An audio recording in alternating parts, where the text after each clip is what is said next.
स्वागतम स्वागतम स्वागतम. निरोपाचा क्षण नाही, शुभेच्छांचा सण आहे. पाऊल बाहेर पडताना रेंगाळणारं मन आहे.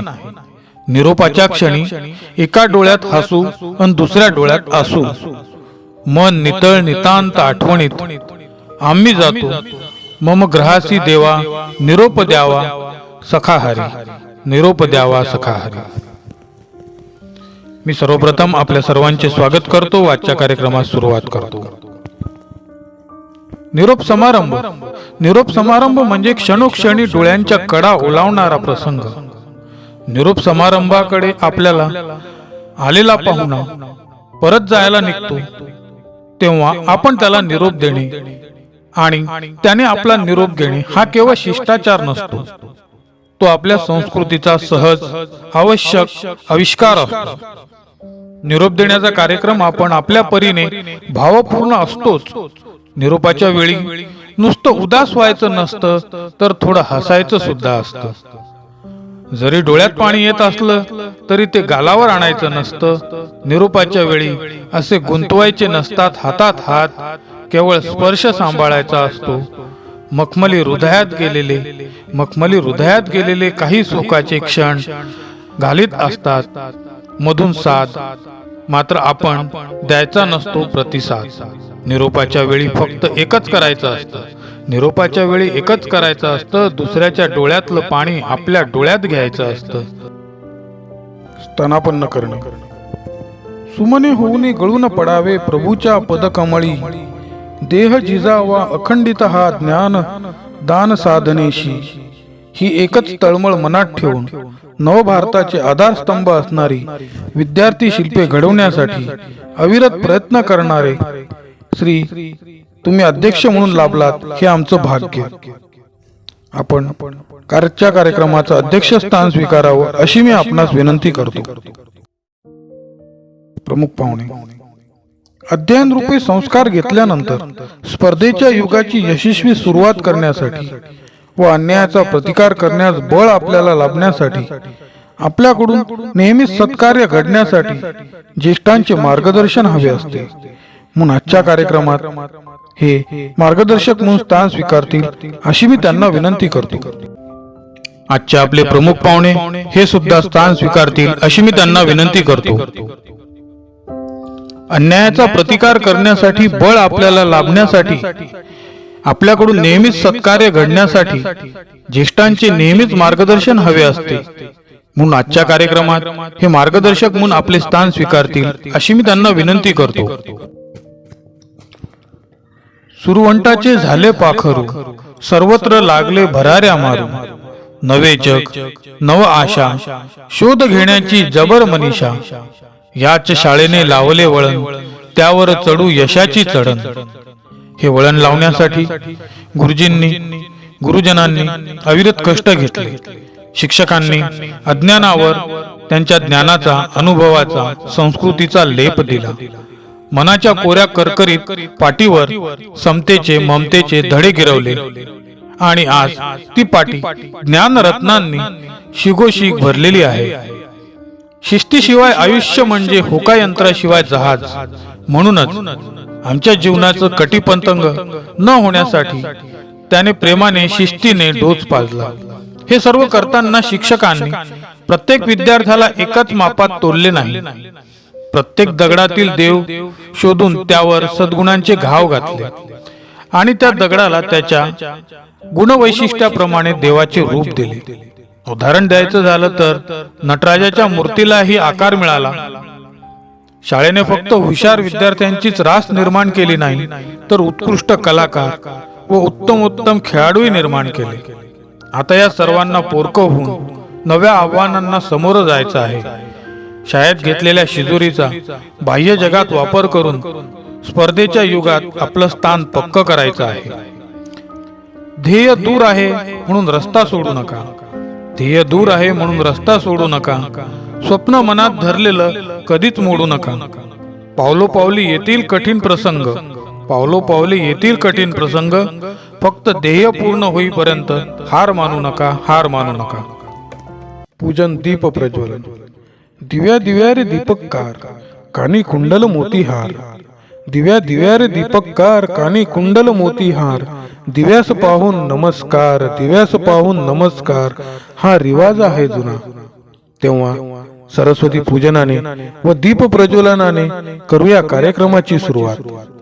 आजच्या कार्यक्रमाचे अध्यक्ष, प्रमुख पाहुणे, प्रमुख अतिथी व उपस्थित मान्यवर यांना मी विनंती करतो की त्यांनी सरस्वती पूजन व अंधाराचा नाश करण्यासाठी दीप प्रज्वलन करावे. स्वागत. पुष्पगुच्छ. आयुष्य जरी एका दिवसाचे, आयुष्य जरी एका दिवसाचे, काम त्याचे लाख मोलाचे. सुखदुःखात असतो सोबती, फुलांची ही थोर महती.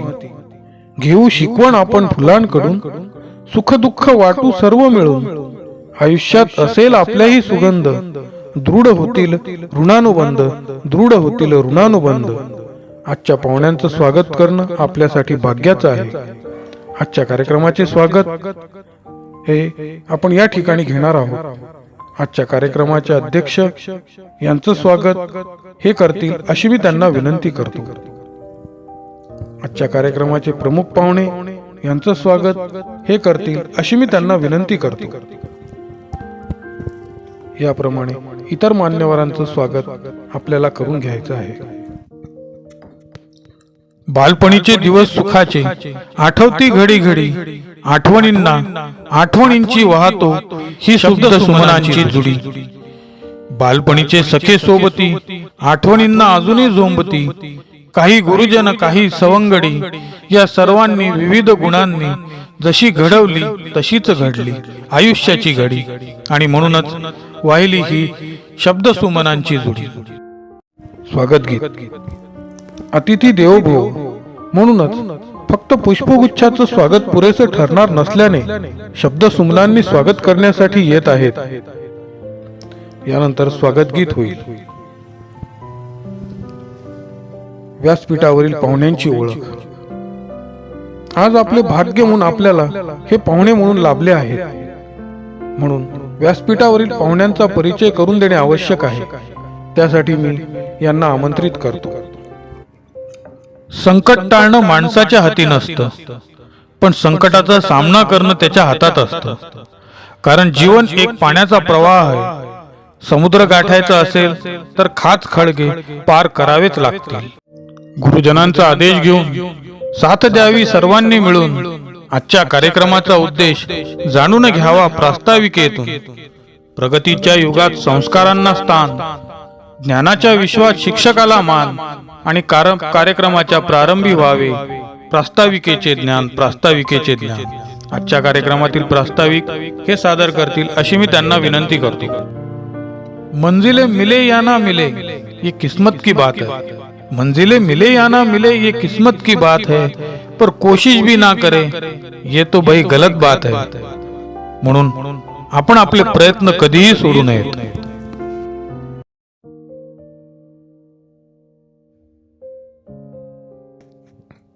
समावर्तन विचार.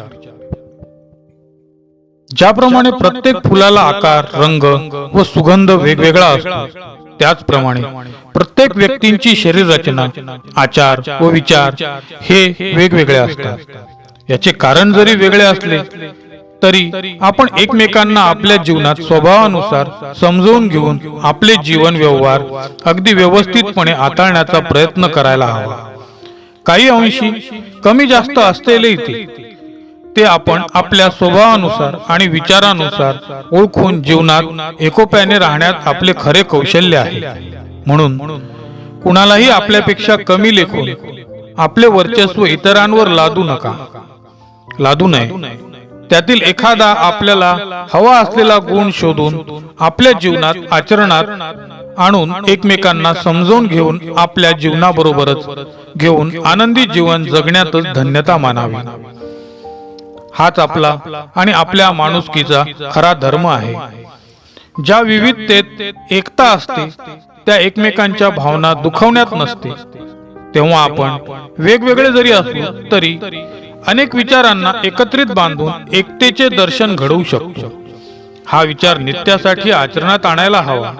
त्यात आपल्यालाही दडलेल्या चांगल्या विचाराला सुद्धा इतरांमध्ये सामावून घेण्याची संधी मिळेल.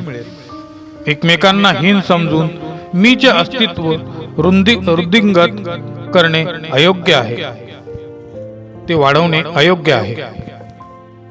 सजली अवघी धरती पाहण्यास तुमची कीर्ती, तुम्ही येणार म्हटल्यावर नसा नसा तो भरली स्फूर्ती. योग्य दिशा मिळण्यासाठी आवश्यक आहे मार्गदर्शन. कार्यक्रमाचे प्रमुख पाहुणे आपले विचार व्यक्त करतील अशी मी त्यांना विनंती करतो. जाणाऱ्याला निरोप देणे हा फक्त शिष्टाचार नाही, तर तो संस्कृतीचा भाग आहे, संस्कृतीचा आविष्कार आहे. आज आपण निरोप समारंभापर्यंत येऊन पोहोचलो आहोत. खर तर कालचीच गोष्ट, तुम्ही शाळेत आलात तो दिवस अजूनही आठवतोय. मनाच्या सहवासात ही वर्ष कशी गेली हे आम्हालाही कळलं नाही. निरोप हा निरोप नसतोच, तर तो गोड आठवण असते. आयुष्याच्या वाटचालीत प्रेमाची साठवण असते. निरोप म्हणजे दुःख आणि आनंदही. दुःख यासाठी की ही पाखरे आज आपल्याला सोडून जात आहेत, पण यापेक्षा जास्त आनंद आहे कारण ते आपल्या जीवनाच्या मार्गावर जात आहेत, आपल्या निश्चित ध्येय पूर्तीसाठी जात आहेत. व मला विश्वास आहे की हे ध्येय निश्चितच गाठतील. पण मित्रांनो, आता स्पर्धा आहे ती स्वतःशीच. ध्येय दूर आहे म्हणून रस्ता सोडू नका. स्वप्न मनात धरलेलं कधीही मोडू नका. पावलोपावली येतील कठीण प्रसंग. फक्त चंद्र तारकांना स्पर्श करून जिंकण्यासाठी जमिनीला सोडू नका. यानंतर आपल्या आजच्या कार्यक्रमातील अध्यक्ष यांना मी विनंती करतो की त्यांनी आपलं अध्यक्ष भाषण करावं व आम्हा सर्वांना मार्गदर्शन करावं. निरोप द्यावा, निरोप द्यावा, परी न क्लेश मनी ठेवा. आयुष्यात जेव्हा जेव्हा भेटा, स्मित वदन जरूर करा, स्मित वदन जरूर करा. थोडा वेळ नाचल्यानंतर मोर सुद्धा निघून जातात, पण त्यांच्या नकळतही काही मोर पिसे जमिनीवर तशीच पडून राहतात. तसेच आयुष्यातही काही माणसे काही दिवस येऊन जातात आणि आयुष्याच्या वाटेवरती सुखद आठवणी ठेवून जातात. त्यांच्या कृत्याची जाणीव असणं महत्वाचे व आभार प्रदर्शन हेच त्या जाणीवेचं शब्दरूप आहे. आजच्या या कार्यक्रमाचे आभार प्रदर्शन हे सादर करतील अशी मी त्यांना विनंती करतो. ज्या शिडीवरून तुम्ही कुणाचा तरी आधार घेऊन वर चढता, त्या शिडीला आणि त्या व्यक्तीला आयुष्यात कधीही विसरू नका आणि कधीच त्या उंचीवरच्या शिडीवर उंचावर पोहोचल्यावर लाथाडू नका. कारण जरी आज तुम्ही एक ठराविक उंची गाठली असली तरीही काही काळाने खाली यायला ती शिडी फार गरजेची असते. अन्यथा विना शिडीचे जोरात खाली आपटाल आणि जेव्हा आपटाल तेव्हा त्या व्यक्तींचा हातही आधारासाठी मिळेल की नाही कोण जाणे. त्यामुळे नेहमी आधार देणाऱ्यांची जाणीव ठेवा, त्यांना कधीच विसरू नका. मग ती शिडी असो किंवा एखादी व्यक्ती असो किंवा आपली शाळा. आयुष्याच्या या पायरीवर तुमच्या नव्या जगातील नव्या स्वप्नांना बहर येऊ दे. तुमच्या इच्छा आकांक्षा उंच उंच भरारी घेऊ दे. मनात आमच्या एकच इच्छा, शिखरे उत्कर्षाची तुम्ही सर करावी. कधी वळून पाहता आमच्या शुभेच्छा स्मरावी. तुमच्या इच्छा आकांक्षांना वेलू गगनात भिडू दे. तुमच्या जीवनात सर्व काही मनासारखं घडू दे. सदा सर्वदा यश मिळू दे.